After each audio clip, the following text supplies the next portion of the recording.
顺利完成6年的学业。这中间你们有欢笑，有挑战，然后也有更多的珍藏。然后我们也要谢谢学校的老师和校长跟导师们，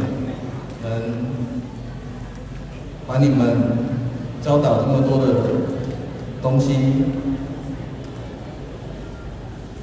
然后最后预祝我们小朋友在国中能勇敢面对，然后永不放弃。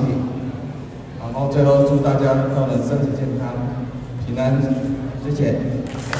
谢谢会长的祝福与鼓励。